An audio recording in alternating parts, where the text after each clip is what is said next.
Mag-subscribe ka na!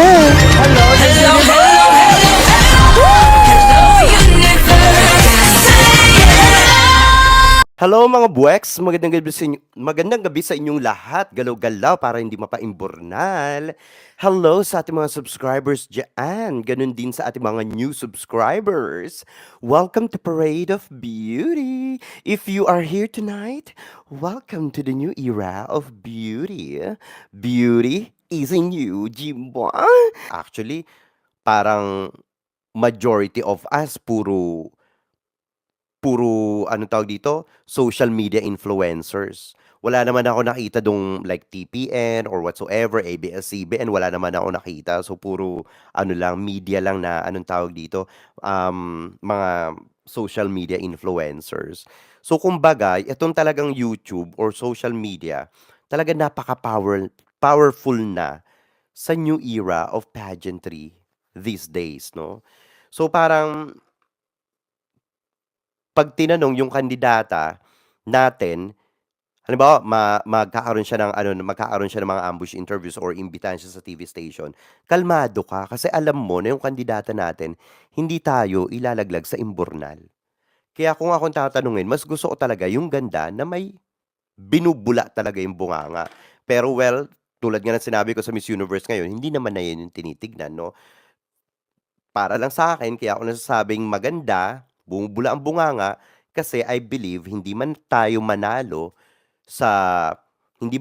manalo sa Miss Universe, I'm pretty sure tatatak ang Pinoy. Kasi, ayoko namang dumating yung time na sasabihin na, "Oh, nasaan na yung Philippines? 'Di ba ang Philippines ganito ang ano, ganito ang kalibre, ganito ang bunganga, eh, bakit ganito yung buga ni ano." Kita niyo na lang si ano, si Ambrosio sa supranational, 'di ba si Alethea Ambrosio? O ano nangyari sa kanya sa supranational? Hindi gano'n kaganda yung bugahan niya, o although itatawid naman, pero yung powerful na bugahan, sino yung nambabash sa kanya? 'Di ba tayo din mga Pinoy, mga kababayan din natin, bakit ganito yung pinadala, Boplax, 'di ba gano'n yung mga sinasabi? O yung mga shupitbahay nating mga Indo, bakit ganyan yung pinadala, nasaan na yung Philippines na high caliber? Naubusan na ba ng mga magagaling, matatalino ang mga Pilipino sa mundo ng pageantry, 'di ba? So hindi naman napapansin lagi yung ganda ng Pilipina. Ibig ko sabihin napapansin din pero hindi majority. Most of the time mas napapansin yung talino. So anong pipiliin ko? Siyempre ganda na may talino. Kasi nga pagdating dun sa universe or kahit na anong international pageant, hands down ang mga kapitbahay natin, 'di ba? Lalo na yung mga Lati kasi alam nila yan ang kinakatakutan nila sa Pinoy, 'di ba, sa mga Pilipina. Hindi lang ganda, bumubula ang bunganga. Kasi sa pagbula ng bunganga, dun pa lang nilalamon niya na kahit na sino pa yung maganda sa kompetisyon. Agaw eksena ang tawag dun. So, dun talaga ako sa ano, sa tamang ganda, pero bumubula ang bunganga. Kahit na hindi yan yung hinahanap sa Miss Universe ngayon, sa era na ito, wala akong pakialam. Basta ang alam ko, ang mga Pilipino, pagdating sa international pageant, kailangan talaga bumubula ang bunganga. Because, alam nila kung paano nila ipopromote yung organization, paano nila pagagandahin, pababanguhin ang organization habang nagtitrending ito sa social media, 'di ba? So manalong matalo man tayo, at least nagpadala tayo ng bumubula ang bunganga, hindi tayo mapapahiya, 'di ba? Kaysa naman masabihan tayo, "Oh, ganda lang pala yan pero wala namang utak." 'Di ba? Mas maganda na yung, "Oy, hindi naman siya gano'n kaganda pero grabe ang utak nito. Grabe 'to bumula." So talagang tatatak siya, 'di ba, sa mundo ng pageantry. And we are very, very safe kapag bumubula ang bunganga na pinapadala natin sa international pageants. Bakit? Kasi merong mga closed door interviews, 'di ba? Lalo na ang Miss Universe. Sa closed door interviews, napakalaking puntos nito para makapasok yung Pilipinas sa first cut pa lang. 'Di ba? So, dun na ako sa bumubula ang bunganga. It's March 1. I think Atisa and Winwin the best ipadala sa Miss Universe, to be honest. Si Iliana nakikita ko siya sa MGI. Well, actually, Iliana nakikita ko rin siya sa MGI kahit noon pa. But I think Iliana Marie Aduana suits in kahit na anong pageant, tingin ko. And tingin ko kaya niya naman ma-adjust. Actually, yung rampahan naman ni Iliana, to be honest, um, hindi naman siya yung ano eh, hindi naman siya yung, alam mo yung sinasabi natin na to the highest level ng pagka-MGI. Actually, iba yung rampa niya ngayon.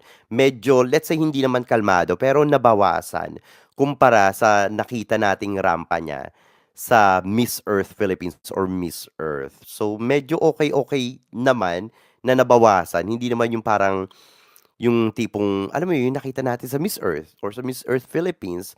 And to be honest, hindi ko na pinoproblema yung pasarela ni Iliana kasi that's her. I mean, I believe alam niya yung laban niya. So, bahala na siya sa buhay niya.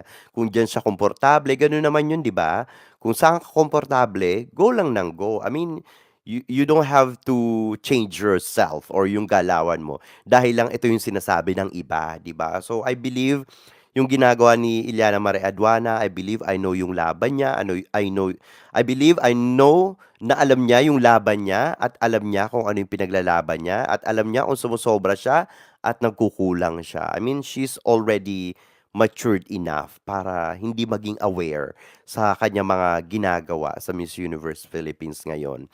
And kung sa tingin niya, I'm pretty sure nagbabasa yan ng mga comments, 'di ba? Sabi nga nung ibang tao kung sino pa yung kumbaga, let's say yung mga issue-issue 'no, sabihin na natin mga issue-issue, nila-like niya yung mga post na yun ng mga nagtatanggol sa kanya.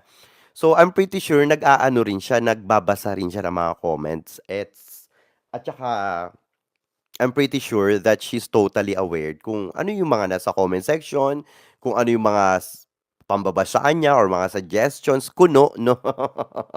Constructive criticisms, kuno, di ba, na may halong pambabash. I'm pretty sure alam niya yung mga yan. And, ayun nga, nababasa niya, hindi niya rin naman pinapakailaman. Hindi rin naman siya nagbabago. That means to say, alam niya sa sarili niya na tiwala siya at wala, gagawin niya lang kung anong gusto niyang or kung ano yung alam niyang tama, 'di ba? So, kumbaga as we can comments, we can give constructive criticisms or others might can give like, bashing words, pero that's her, eh. Kumbaga siya pa rin yung masusunod sa sarili niya. Whether we like it or not, wala tayong magagawa dun. Bumula man ang bunganga natin, sumuka man tayo ng dugo, we cannot change her. Only her.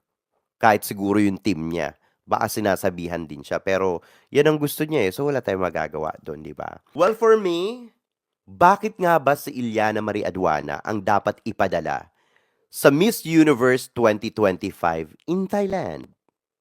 Bakit nga ba? So for me, like what I said last night, same answer. Why not? 'Di ba?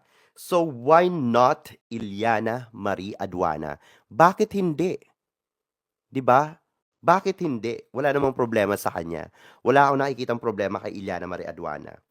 She is the one to beat talaga sa Miss Universe Philippines 2025. She is one of the most very high caliber talaga.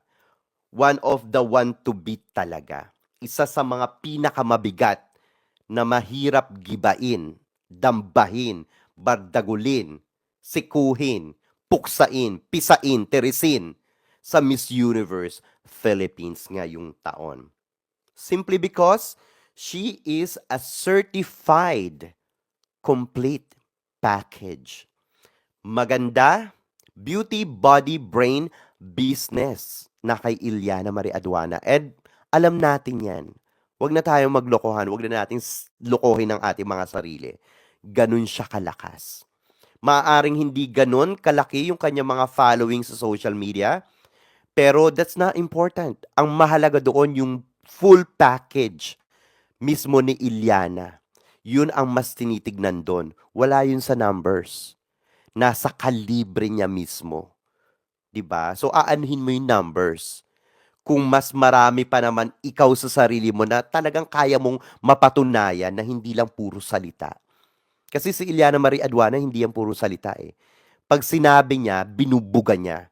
Kaya 'pag bumuga siya, umilag ka. Kasi 'pag hindi ka umilag, sunog ka, 'di ba? Kasi 'pag bumuga ito, hindi ito nagtitira ni abo, 'di ba? Kaya dapat umilag ka ng bonggang-bongga. Again, bakit si Iliana Marie Aduana ang dapat ipadala sa Miss Universe 2025 in Thailand? Because like what I said, because why not? 'Di ba?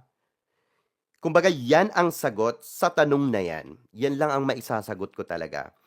Yan ang sagot sa isa ding malaking katanungan sa isang mabigat na katanungan. So, why not? 'Di ba? Ang bongga ng sagot ko, 'di ba? Pang title holder. Why not? Tinanong mo ko, tatanungin din kita ng isa pang tanong. Then bigyan mo ko ng isang makabuluhang sagot. Pag hindi mo ako nabigyan ng isang maganda at makabuluhang sagot na may conviction, then sa akin ang corona, sa akin ang huling halakhak. Iliana Marie Aduana, Siniloan, Laguna. Di ba? Charito. But anyway, she is definitely already a queen, di ba? Definitely a queen. Not only just a queen, a very high caliber queen. Diba? That's only Iliana Marie Aduana from Siniloan, Laguna. Diba? Winner. Anyway mga Bwex, maraming salamat sa inyong lahat. And sa mga nanonood po dyan, please don't forget to subscribe to my channel. Click your notification bell para mas updated kayo sa ating mga chika everyday and night sa mundo ng pageantry. And please like this video. Thank you sa mga nag-like sa inyo. Thank you sa inyong lahat. Diba? Ayun, at sa mga hindi nag-likes, ayun, pasensya na. Siguro mga na-stroke na, hindi na makagalaw. Diba? Hanggang sa susunod natin mga chika-chikahan. Bye for now mga Blex. Ay, sa mga hindi ko nabasa ng comment, please, mag-comment kayo sa ating comment section para makita ko rin ang inyong mga opinyon. Hanggang sa susunod natin mga chika-chikahan. Bye for now mga Blex, and I love you all. Bye!